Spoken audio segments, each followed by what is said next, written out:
Olá, eu sou Wagner Camilo, autor do livro Graça Soberana. Capítulo 5. Temor. E cada um dizia ao seu companheiro: vinde e lancemos sortes, para sabermos quem é o culpado por essa tragédia que nos sobreveio.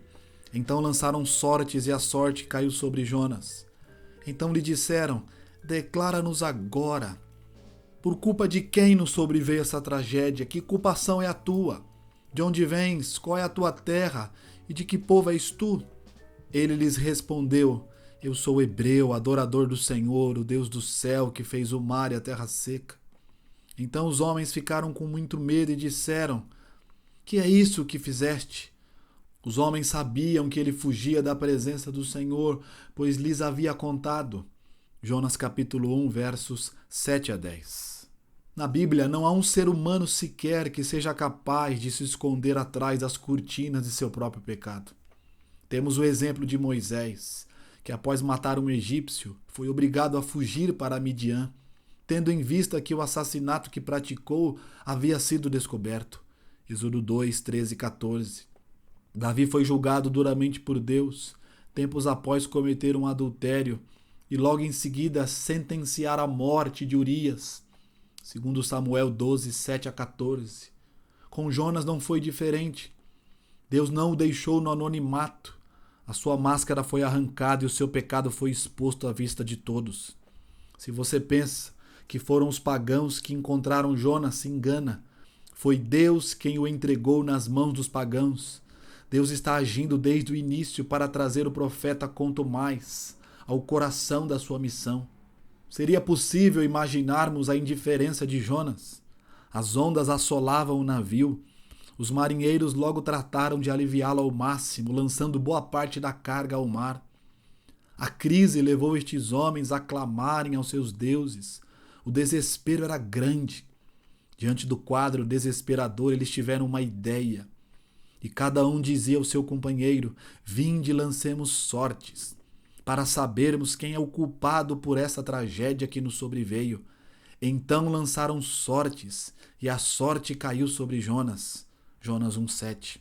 No entanto, como profeta de Deus, Jonas sabia que ele era a causa, o culpado por toda aquela situação. Apesar de saber tudo isso, o que Jonas fez? Absolutamente nada. Ele não pronunciou uma só palavra. Após a sorte cair sobre ele, falar acerca do Deus soberano se tornou quase uma obrigação. E Jonas o fez com maestria. Contudo, ele demorou demais para dar testemunho de sua fé. Este incidente nos ensina uma preciosa lição. Não podemos esperar para abrir os nossos lábios somente quando formos forçados a falar de Cristo. Não podemos nos esquecer que obedecer a Deus é mais importante do que obedecer aos homens. O Deus que age soberanamente dirige até mesmo o lançar de sortes. Segundo Charles Feyberg, lançar sortes naquela época não era contra a vontade de Deus. O uso correto da sorte era buscar a vontade de Deus e agir com imparcialidade. Lançar a sorte era uma maneira de dizer que a vontade de Deus decida.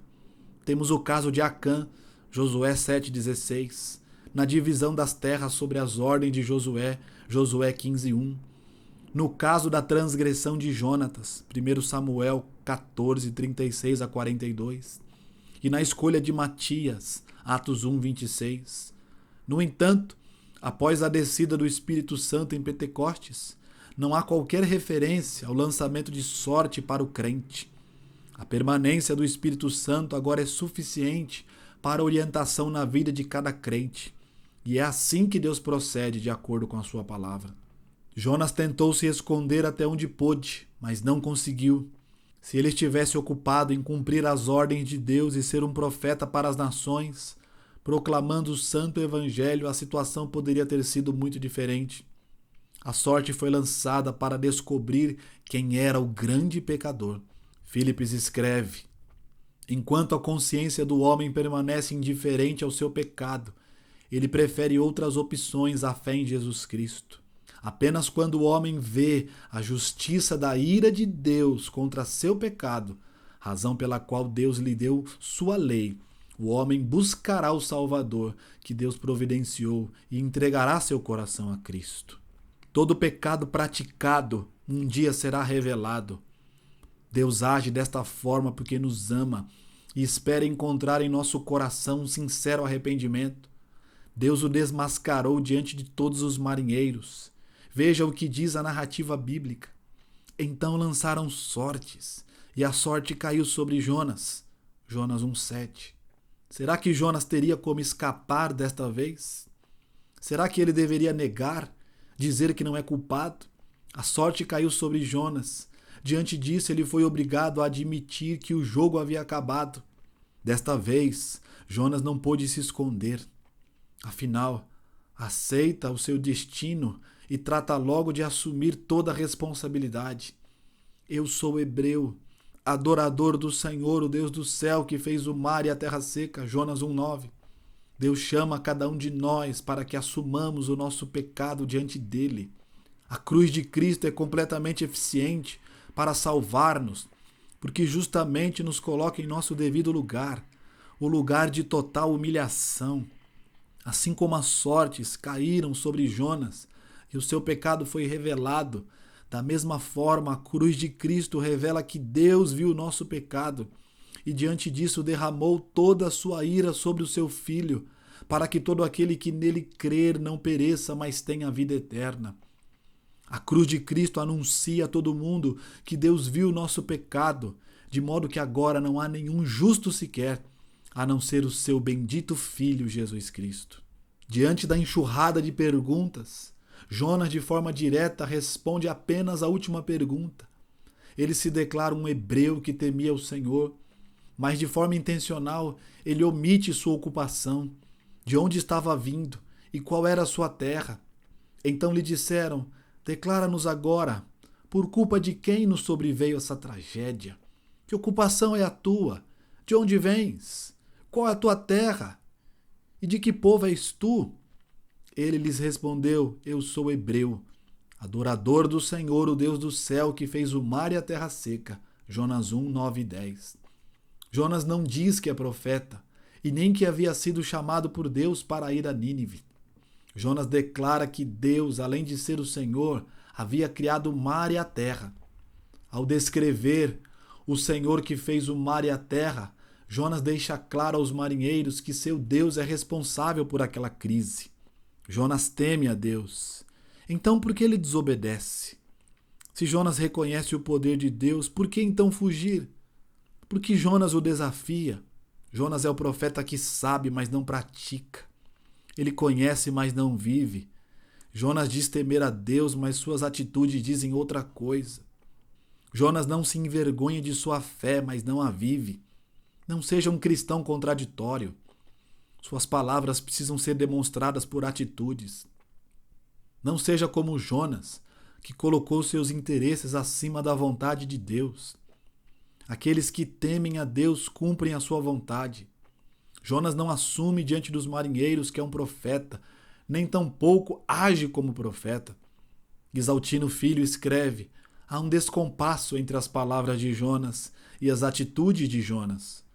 Sou hebreu e temo ao Senhor, diz ele. Teme nada. Tanto não teme que não cumpre sua determinação, nem cumpre seu papel de profeta. Tanto não teme que fugiu para longe da presença do Senhor. Tanto não teme que discute com Deus. Jonas é o tipo do crente que prega uma coisa e vive outra.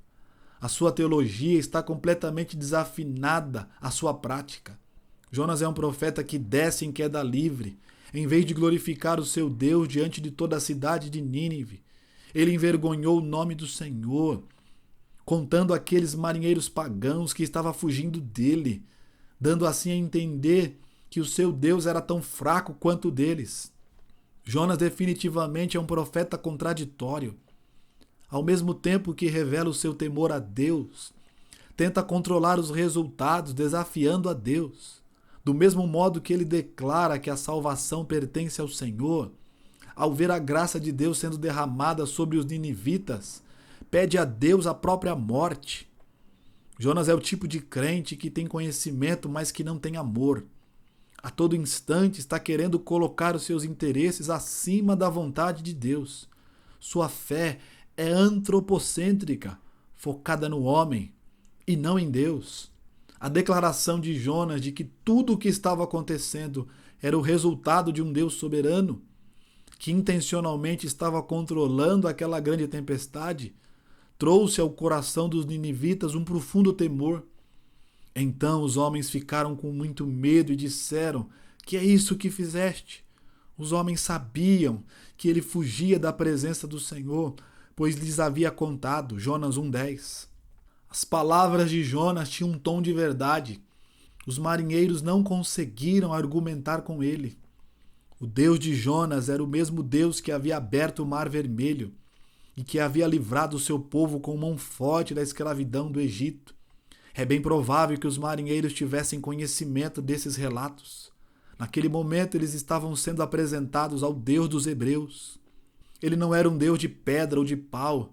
A natureza estava dando demonstrações claras de que este Deus era extremamente poderoso, e isso os assombrou. A reação dos marinheiros à resposta de Jonas mostra que quando a igreja está acordada, Deus usa a igreja para despertar o mundo.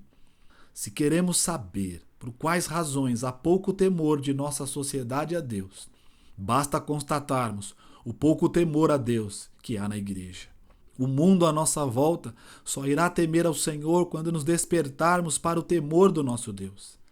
A igreja que teme a Deus espalha a sua glória pelo mundo.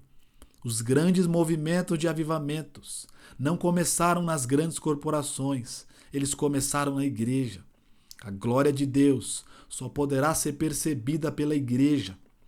Quando Deus age na vida de seu povo, ele pretende com isso mostrar sua glória a todo mundo. A finalidade da nossa existência é sermos úteis à nossa geração. É melhor perder a vida do que perder a finalidade da nossa vida. Deus está agindo na igreja que está acordada, que ora e que entende até mesmo os tempos de provações como tempos pedagógicos vindos da parte de Deus. A igreja que está acordada prega a palavra de Deus com fidelidade e ousadia. Ela não está em busca de popularidade, mas sim de fidelidade. Em meio aos ventos uivantes da ira divina, a resposta de Jonas aos marinheiros o levou a temer ao Senhor com uma compreensão nova de quem e o que Deus realmente é.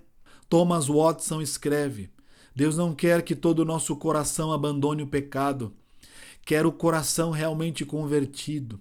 O arrependimento verdadeiro não tem reservas nem inquilinos. Podemos afirmar que Deus é capaz de enviar uma forte tempestade com o objetivo de nos arrependermos de todo o coração. Deus desmascarou o profeta Jonas justamente porque tinha este objetivo: revelar o seu pecado e fazer com que o profeta tivesse o seu temor restaurado. Não é por acaso que Deus não acalmou a tempestade assim que Jonas se arrependeu. Pelo contrário, as fortes ondas continuaram a atingir o navio com força.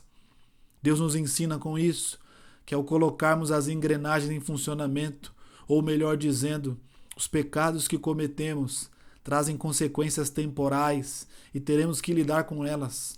O fato mais evidente em toda esta narrativa bíblica é um chamado não só à obediência, mas sobretudo ao temor a Deus e o constante arrependimento pelo nosso pecado. Você está disposto a reconhecer sua condição pecaminosa? É bem provável que o sangue de Jonas corra em nossas veias, de modo que cabe mais alguns questionamentos. De que forma Jonas está dormindo em seu navio? É o sono do justo ou o sono do obstinado? Se Deus está arrancando as suas máscaras, você está disposto a admitir os seus pecados com sinceridade? Se Deus estiver redirecionando sua vida neste momento, conectando você à cruz pelo sangue do Cordeiro, disciplinando o seu coração e o trazendo de volta, cante a Deus com alegria. O cristão que encontra em Deus aconchego e perdão deve dar a Deus toda a glória. John Owen, ao escrever acerca do modo como devemos pensar espiritualmente, declarou: meu parecer é, pois, que aqueles que não têm desejo de alcançar o nível de mentalidade mais alto possível e se contentam com menos, não dão prova de que são verdadeiros cristãos. Que Deus use seus legítimos filhos, para levar a mensagem de graça ao mundo. O que um homem à beira da condenação eterna pode fazer para mudar sua situação? Não chegou a hora de você se agarrar ao Evangelho de Cristo, como se isso fosse a única chance de experimentar as bênçãos da graça de Deus? Jonas teve o seu pecado revelado por Deus, e com você não será diferente. Assuma o seu pecado diante de Deus. A cruz de Cristo é altamente suficiente para salvá-lo, já que somente ela poderá colocar você no lugar onde você deve estar, em completa humilhação.